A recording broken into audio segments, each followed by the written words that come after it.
Well, as America hopes to reopen the economy, CBS This Morning is taking a look at coronavirus testing across the country in a new series called State of Testing. CBS News went to some states trying to ramp up the number of people who are tested in order to reopen. CBS News correspondent Jericka Duncan found some shortfalls right here in Pennsylvania. Who's paying for this right now? I'm paying for it. You're paying for all of these tests? I am. So right now, I don't want any patient to get a bill for this test. We ask them if they have insurance to put it on the paper, but right now, the person getting billed is myself. And Jericka is joining us live this morning from New York. And Jericka, can you tell us about what testing is being done in the state?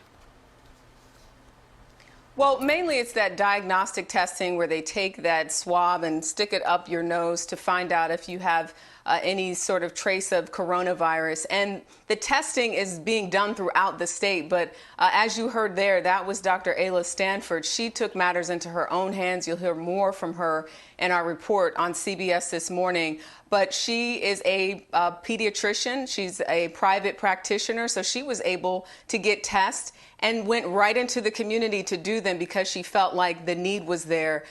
So she got tired of essentially waiting for state or city officials to do more. And she said, I can do this, so I'm going to get my volunteers together and test as many people in the communities that she feels are not necessarily getting as much testing as they should.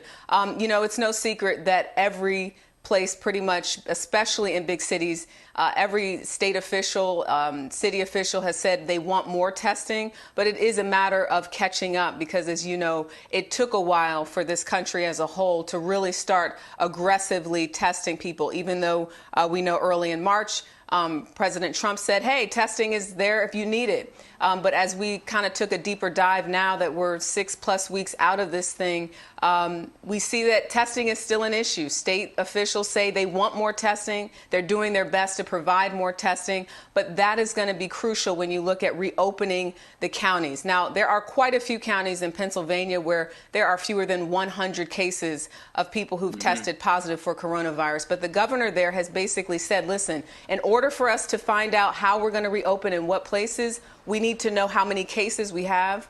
And the only way we know how many cases we have is if we continue to aggressively test people.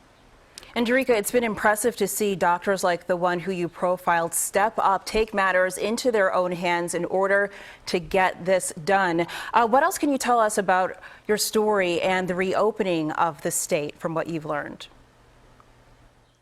So we talked to Dr. Stanford, who's from Philadelphia. She talked about, again, her aggressive efforts to try and test as many people as possible. You'll hear from her in the piece. She did this with her own money. Luckily, she has been able to raise over $100,000 from a GoFundMe account because people have seen that this is someone that's very passionate and serious about doing as much as she can for her community. But you're also going to hear from someone who owns a bookstore in Lycoming County and the efforts that they're taking. You're going to hear from the health commissioner there in Pennsylvania. So we're really taking, again, a deeper dive at the state of Pennsylvania and looking at what are some of the challenges, how things have changed, and what the state is doing to move forward. All right, Jericka Duncan, looking forward to your report later this morning. Always good to see you. Thank you. Thanks, Jericka. Always good to be with you. All right, take care.